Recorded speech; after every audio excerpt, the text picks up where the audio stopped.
Hello दोस्त, नमस्ते, प्रणाम। मैं सुमन यादव आप सभी को स्वागत करती हूँ अपने यूट्यूब चैनल पे। और आप सभी के बीच पचरा गीत लेकर आई हूँ। आप लोग फुल वॉच करके सुनना, उसके बाद कमेंट में बताना कि मेरा पचरा गीत कैसे लगा आप लोग। चलिए मैं सुनाती हूँ।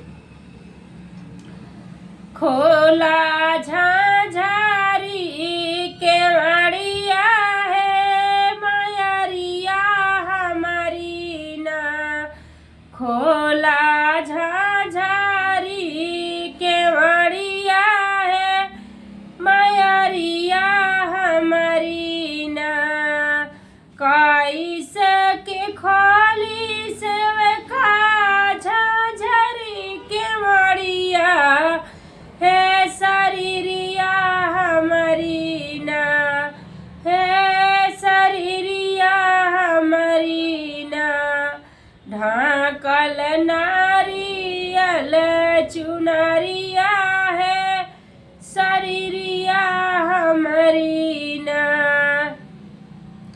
खोला झाझारी केवड़िया है मायरिया हमारी ना, कैसे के खोली सेवका झाझारी केवड़िया है शरीरिया हमारी ना, ढाकल ढाउल के फुलवा है शरीरिया हमारी ना, ढाकल ढाउल के फुलवा है शरीरिया हमारी ना,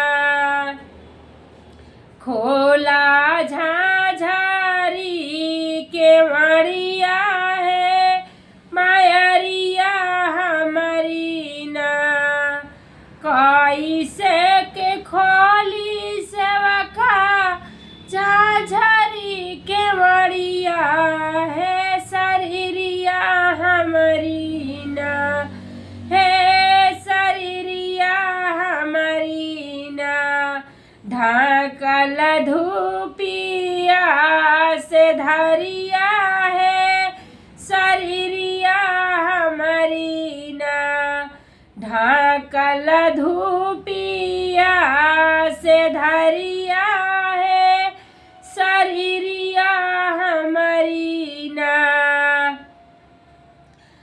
खोला झाझारी केवड़िया है मायरिया हमारी ना, खोला झाझारी केवड़िया हो शरीरिया हमारी ना, कैसे के खोली सेवका झाझारी केवड़िया है शरीरिया हमारी ना, है शरीरिया हमारी ना, लादल गजरा के हरवा है शरीरिया हमारी ना, लादल ढाउल के हरवा है शरीरिया